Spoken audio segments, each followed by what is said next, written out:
Ya, Assalamualaikum warahmatullahi wabarakatuh. Kenalkan, nama saya Dwi Anang Saputra, NPM 18722018, program studi PMIP semester 5, grup A. Di sini saya akan menjelaskan data data dari jurnal analisis faktor-faktor yang mengaruhi pendapatan petani kopi di Desa Pakis, Kecamatan Panti, Kabupaten Jember. Next.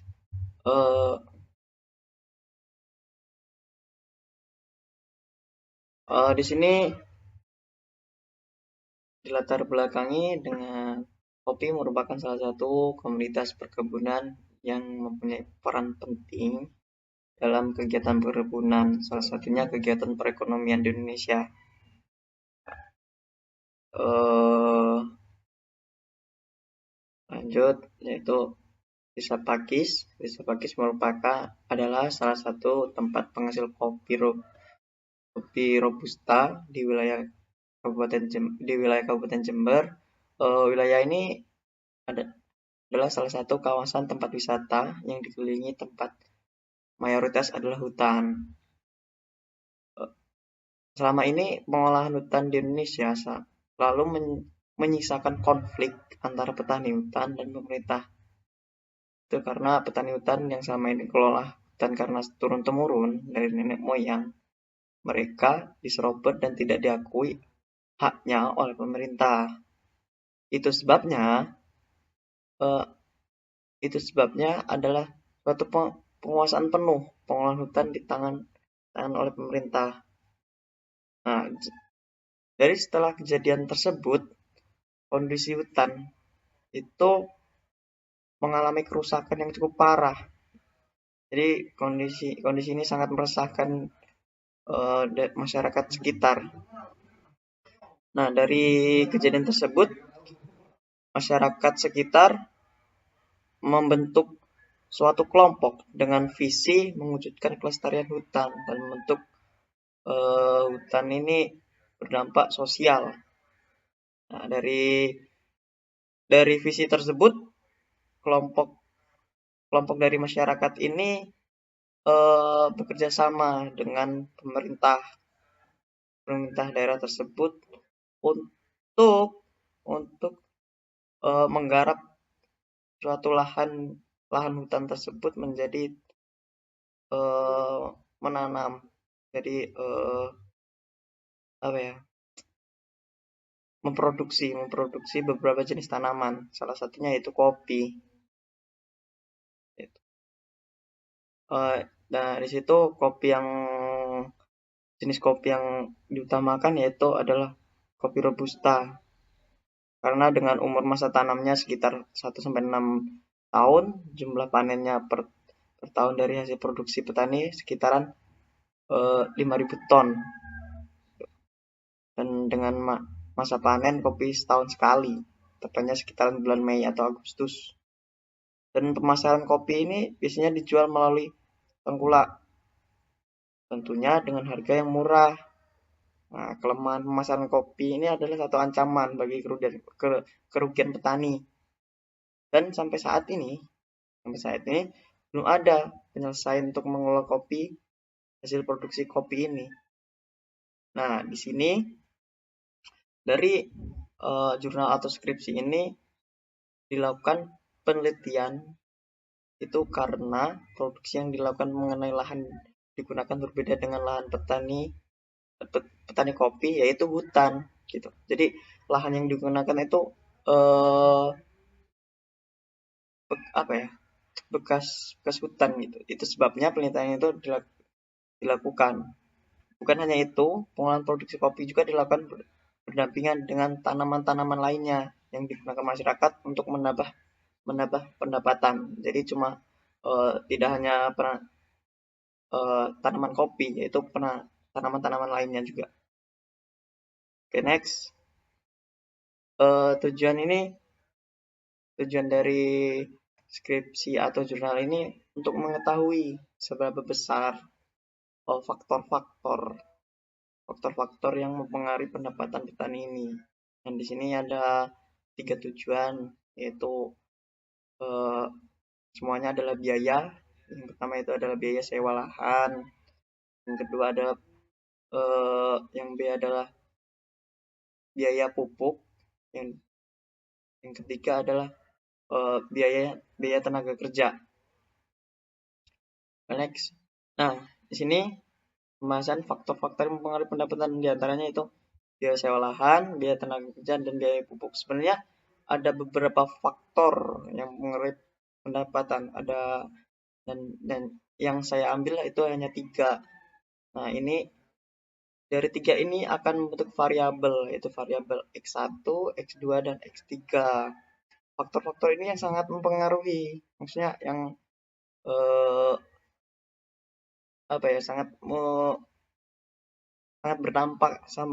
sangat berdampak dari pendapatan petani kopi itu. Karena faktor-faktor ini memerlukan biaya yang cukup besar dan signifikan. Nah, kita dapat yaitu data yang didapat itu dari data primer. Itu data yang diperoleh secara langsung dari objek. Jadi kita survei secara langsung ke lokasi. Itu dengan tata cara melakukan wawancara dari kita ambil sampel untuk pengamatan atau melakukan wawancara itu sekitar 30 petani kopi yang akan diwawancarai untuk mengambil data-data tersebut. Nah, metode analisis yang digunakan itu analisis pendapatan, yaitu menggunakan rumus keterangan, rumus TR sama dengan Q kali P, dengan keterangan TR adalah penerimaan total, Q adalah produk yang dihasilkan, P harga jual produk yang dihasilkan. Selanjutnya yaitu perhitungan pengeluaran. Jadi kita menghitung pengeluaran dari seorang petani itu dengan rumus TC sama dengan T P PC plus TVC, dengan keterangan TC adalah biaya total, TVC biaya tetap, dan TVC biaya tidak tetap. Di situ akan mendapatkan total perhitungan pengeluaran. Nah, selanjutnya itu perhitungan keuntungan. Di sini saya menggunakan rumus X sama dengan TR dikurang TC. Jadi X dengan keterangan X adalah pendapatan usaha, TR penerimaan usaha, dan TC biaya total. Dan di sini akan kita mendapatkan hasil dari analisis, hasil dari pendapatan seorang petani. Next. Nah, ini adalah perhitungan dari Excel, itu data yang kita ambil atau yang kita dapatkan dari survei atau wawancara di lokasi. Nah, di sini ada data-data summary output dan ANOVA. Kita coba ke Excel untuk melakukan data tersebut.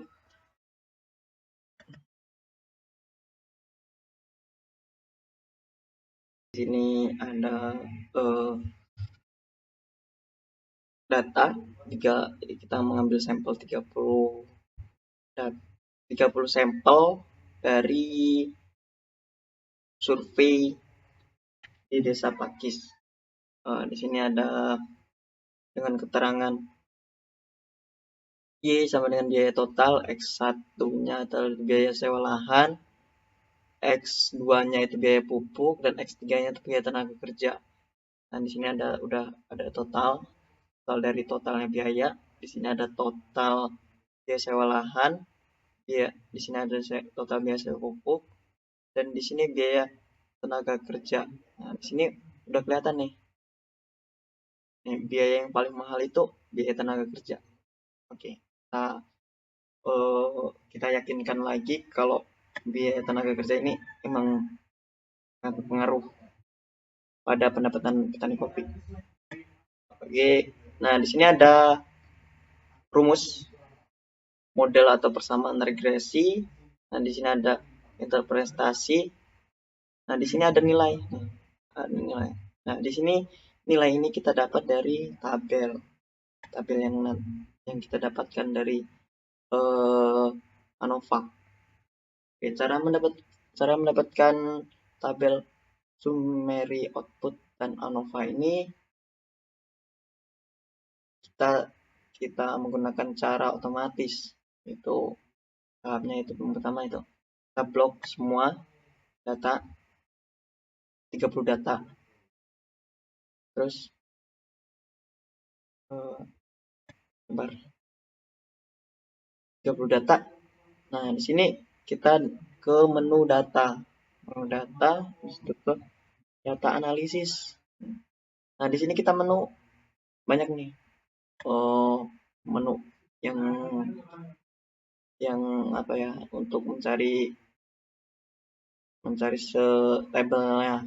Nah di sini kita ke menu random number generation, kita pencet OK. Nah di sinilah muncul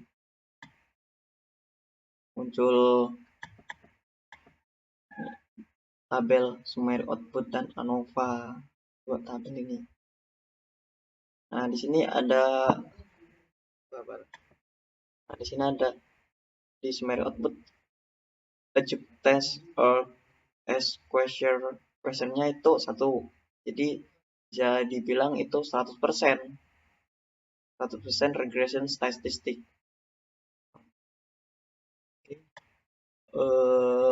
Nah di sini di tabel ANOVA di signifikan F itu kita menggunakan 5% umumnya. Jadi kita desimalkan itu 0,05. Nah di sini kita menentukan uji F dan uji T dengan menggunakan data H0 dan H1. H0 itu tidak ada pengaruh di antara variabel Y terhadap variabel X1 dan X2 dan X3. H1 itu ada pengaruh antara variabel Y terhadap variabel X1, X2 dan X3. Nah, langsung kita ke perhitungan uji F. Nah, di sini ada dua pengaruh, yaitu F hitung dan F tabel. Nah, F hitung kita mendapatkan dari tabel ANOVA di ini baris regression ini di kolom F. Nah di sini kita pindahkan ke sini F hitung, kita menggunakan alpha 5%. Jadi untuk mendapatkan F tabel kita menggunakan rumus sama dengan P kurung, karena kita menggunakan 5%, kita desimalkan jadi 0,05 dikali. Nah, dikali dengan ini di kolom DF di tabel ANOVA baris regression dan residual. Nah, kita kali dengan 3 dan 26. Hasilnya adalah F tabel. F tabelnya itu 2,97. Jadi secara ini F hitung lebih besar dari F tabel, maka H0 ditolak. Artinya, secara bersamaan ada pengaruh antara variabel Y terhadap variabel X1, X2, dan X3. Oke, lanjut ada perhitungan F tapi dengan alpha 10%. Nah, F hitung kita sama kita menemukan dari tabel tadi. Cara mendapatkan F tabel itu sama, bedanya kita menggunakan 10%. Jadi di sini menggunakan rumus 0,1 bukan 0,05 lagi, yaitu 0,1 dikali dengan 3 dari tabel ANOVA di kolom DF baris gradation dan dikali dengan residual, dapatkan hasil F tabel yaitu 2,97. 0,307. Jadi F hitung lebih besar dari F tabel, maka H0 ditolak. Artinya, secara bersamaan ada pengaruh antara variabel Y terhadap variabel X1, X2, dan X3. Oke, lanjut ke uji T. Kita menggunakan alfa 10%. Di sini kita menggunakan alfa 10% dengan T hitung. Nah, T hitung dari variabel X1, X2, dan X3 kita mendapatkan di sini. Di tabel ANOVA di kolom T stat di baris variabel X1, di variabel X variabel 1, X variabel 2, dan X variabel 3. Sini. Ini. Jadi variabel X1-nya itu 1,09, variabel X2-nya 7,19, variabel X3-nya 7,77. Nah, di sini nih cara mendapatkan T tabel, kita menggunakan rumus T sama dengan T I N V dikali buka kurung, kita menggunakan alfa 10%. Jadi 0,1 desimalnya itu 0,1 dikali dengan total dari tabel ANOVA di kolom DF nih, 29. Jadi dikali dengan 29, hasilnya di tabel itu 1,69. Jadi dengan variabel X1 T hitungnya lebih kecil dari T tabel, maka H0 diterima. Jadi kesimpulannya tidak ada pengaruh dari antara variabel Y terhadap variabel X1, X2, dan X3. Di variabel X2 itu T hitung lebih besar dari T tabel, maka H0-nya H0 ditolak. Jadi kesimpulannya itu ada pengaruh di antara variabel Y terhadap variabel X1, X2, dan X3. Terus di variabel X3 itu T hitung lebih besar dari T tabel, maka H0 ditolak. Jadi ada pengaruh, kesimpulannya ada pengaruh antara variabel Y terhadap variabel X1, X2, dan X3. Jadi itu tahap untuk mencari data summary output dan ANOVA secara otomatis. Jadi langsung saja kesimpulan.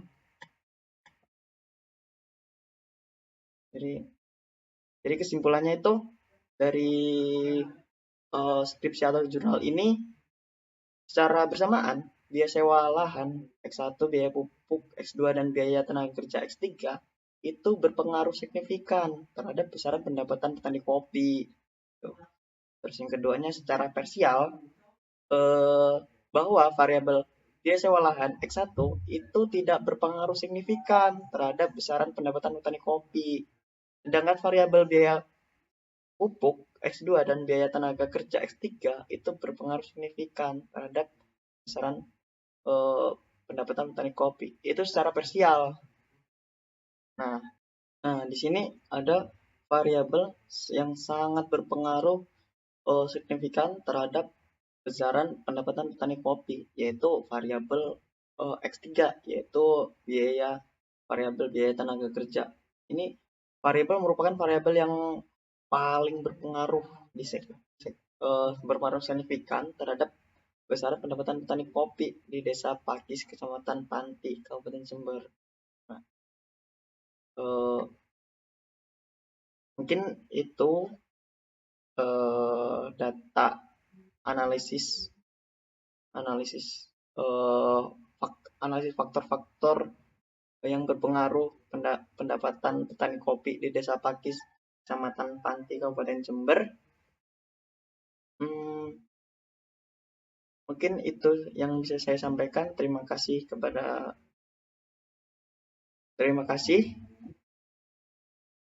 Ini presentasi untuk mata kuliah statistika.